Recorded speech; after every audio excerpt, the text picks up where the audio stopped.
G'day, it's Robbie again. Well, today's video is something fairly laid back, should be relaxing.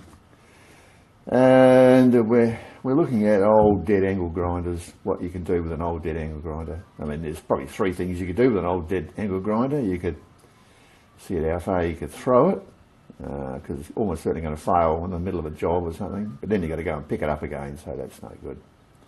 Or you could put it in the e-waste bin, get it recycled. Or you could try and repurpose it. But you know, repurpose an angle grinder, what the hell are you going to do? Well, there is something that was suggested to me a while back by a couple of viewers, and I thought, that's not a bad idea. We'll have a crack at it today. And basically what we're going to do is we're going to take the head apart and we're going to try and repurpose this section here. Now, 4 screws hold this in, and this just lifts out. You can see there's the pinion gear in there. Now on this is the bit we're going to be playing around with, and I'll show you one for another one, and we'll come in close. That's off of another one the brother-in-law gave me. Oh, by the way, this was kindly donated by the dumpster diver extraordinaire, my brother-in-law, who, if there ever was to be Olympics for dumpster diving, he would be a gold medal candidate for sure. Makes me look like an amateur. Okay, we'll come in close. Now looking at these, you can see how these are held together. Well, this one is anyway. They're all very similar, different makes, and you know, they're all basically based on the same design. Now this one, you can see that the crown wheel is held on by a little spring clip, and so the spring clip should come off, and then this pin should knock through, and you should be able to get out the centre shaft, which is what we want to use. We want to get that out. And basically what we're going to do is we're going to use this to go in a Hilda rotary tool or electric drill, and we can use up our old grindstone cutting disc stubs on it, and it'll be a nice little adapter. All we're going to do is turn down the shaft, get it an even size, and we're good to go. Well, that's the theory. Now, I was hoping that this one would be the same as this one and just have a spring clip, but this one hasn't got one. You can see what they've done. It looks like they've press fit this and then had a crush ring on this part of the shaft or some sort that they've squashed in so that it spreads out and you can't get this thing apart. There's nothing. I've looked at this side too, and there's no circlip there. You can't press the bearing out. I've tried that. So this has all come in from the back side. So basically there'd be a shoulder on this for the bearing to push up against. So everything has to come out this way. Now, yeah, pressing it didn't do any good. So I'm thinking we might have to machine this little lip off. I think that's probably what's holding it, the same as it's holding this one here. So that's what we'll do. That's our next step.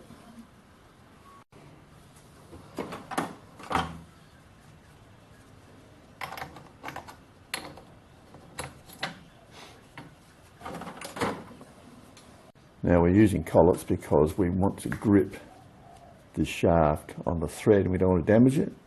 So with the collets you can just push her in, do her up, and then we will also support it on this end with the tailstock. So that'll come up and that will centre on there, and then we'll lock the whole thing up, and then we'll get in and turn that lip off, and hopefully it'll come apart. Right, so we'll turn that lip off. We use carbide. This is pretty hard. I'm doing it on the Chinese lathe because it's a lot stronger and more powerful than the Schwalben. Now I'm guessing that's how it's held together. We'll find out. Comparing it to the other one, I'd say there that's probably how they've done it. So let's give it a go.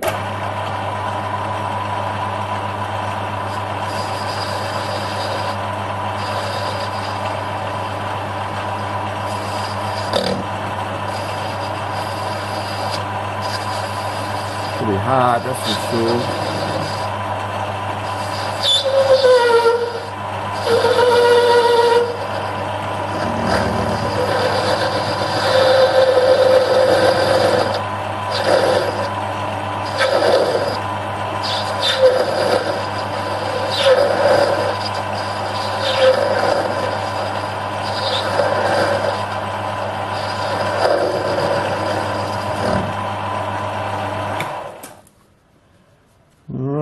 just a matter to see whether it comes apart or not when I press it.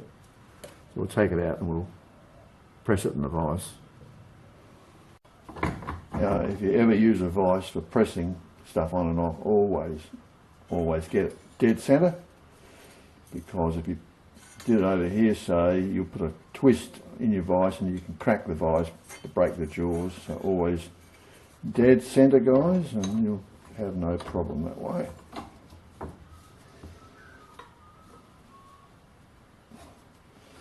See what happens. Oh shit. Hell. What's going on here? What's going on here? I think that's recessed, so I'm going to have to go in deeper looking at this. Yeah. If you look at it, you can see there's a shot that there's actually a recess. It's not flush as I thought it was, so I'm going to have to machine it in some more. So we'll have to get into it again. Well, this one's really recessed right back in, so we can't get it out from this side, so we're just going to have to machine the whole gear away. So that's what we'll do. We'll just turn the gear back till we get the shaft, and hopefully we can do something then. I mean, well, they could just use a circlip, it's beyond me, but so that's it. We'll put it back in and we'll turn all this right back. Now, well, it's junk, so who cares? Alright, I've put the live centre back in because we're now coming in from a different angle. I've dropped back the tool overhang a bit. I've left it out a little bit more than normal just so that we can get in there. It shouldn't be a problem. This lathe's got a pretty strong compound on it, so we'll just machine away now, see how we go.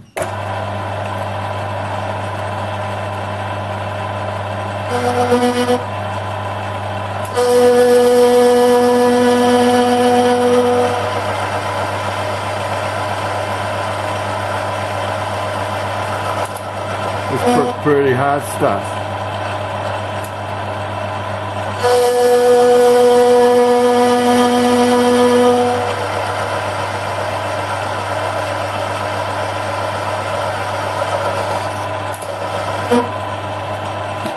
Whoa, that is bloody hard. Hell, that's hard. Shit. Damn.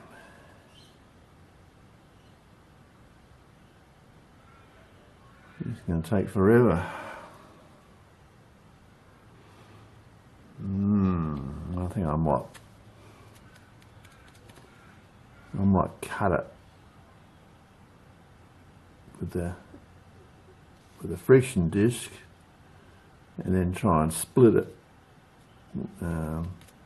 crack it.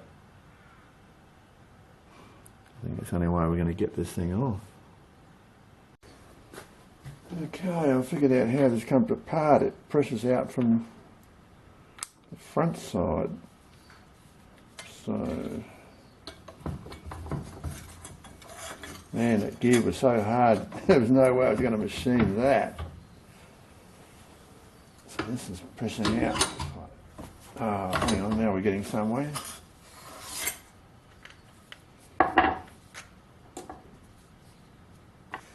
So all this stuff's different, you can never be sure. Right. So we're getting somewhere. Ah. Well, there's the bearing, which we haven't damaged. But we've still got the problem of how do you get the thing apart. It's got to be that collar. This wasn't a very good example to try. It would have been better on this one here. It looks a lot simpler. But I want the small diameter stones. Yeah, that's the bigger diameter. I prefer to use a small because there's more of them lying around, you know, leftovers. So I think I'm going to have to slit this through with the grinder, with the cutting disc, both sides and then crack it apart that way. That's the only way you do it. It's a hellish hard machine. I mean, I even broke the shear pin on the lathe. It had so much load on it. I've done that for a while, so I think I'm going to have to cut this bloody thing off, get brutal, and just careful I don't damage this. That machine's okay, but you can't get in there because of that bloody recess. And this stuff's as hard as hell. They really made this thing to not be disassembled. Ha! Crikey.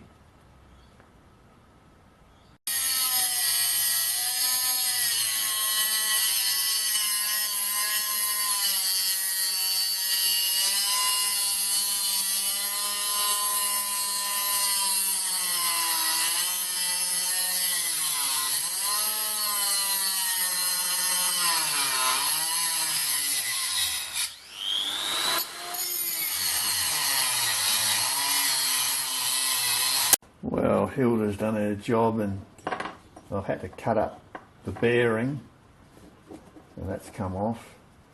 Now you can see what we're dealing with. It's a press-on fit, it's all solid. There's no way the bearing would come off this way. There's a shoulder there, so it's got to go off that way, which is what I thought all along. I've got some nice ball bearings out of here, they might be handy for something.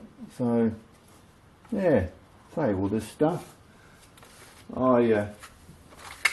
I keep all this. I got a whole drawer full of old ball bearings, so they can all go in there. And they might be just the thing you want for some job. Don't throw any of this stuff out. Well, this is all stuff, but yeah, there we go. Yeah.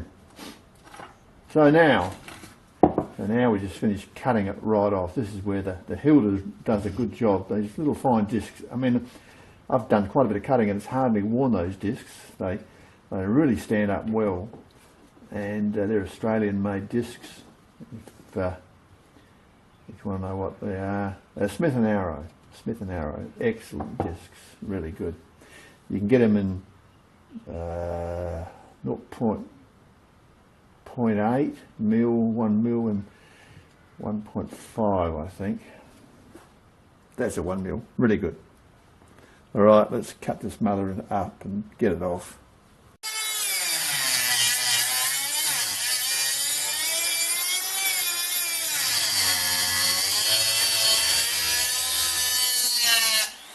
Right, you can see the Hilda's done its job. Did all that cutting, that one little disc, and it's not even hardly worn. It just shows you how durable these discs are. They're a lot better than using an angle grinder, because being very thin, they can cut quite efficiently. So now we've got everything back to how I want it, so now I can try machining it off, get that last bit off. I'll try and hit the, try and split that inner race. I should be able to do that with a cold chisel and the vise, so we'll do that first.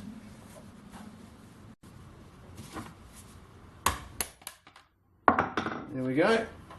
Have to split it, because being a high carbon steel, that's how you get bearing races off. You just give them a smack with a sledgehammer, or better still, just grinds through a little bit.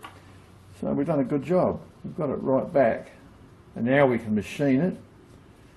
We've got all the nasty stuff off. So we're nearly there. We are nearly there.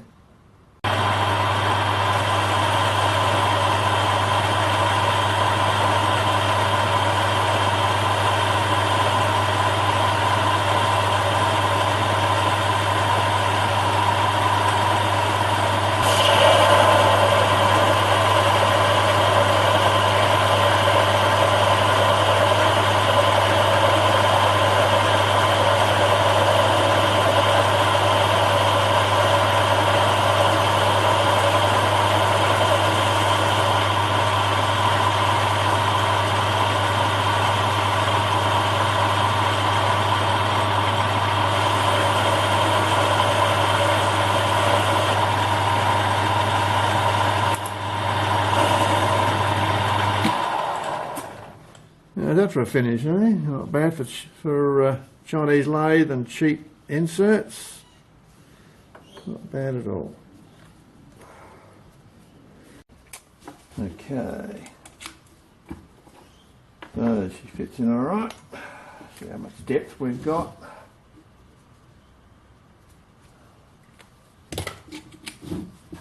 Oh, it looks out right, so I think we'll just cut it where the line is. So to cut it, we'll use the Hilda.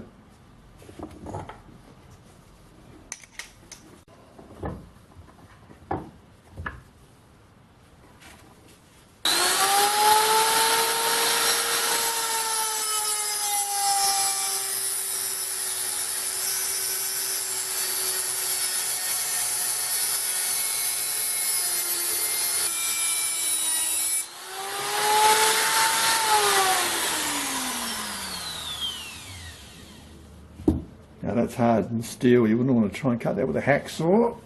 It wouldn't do your teeth on your hacksaw much good, your bandsaw. So, friction disc, way to go.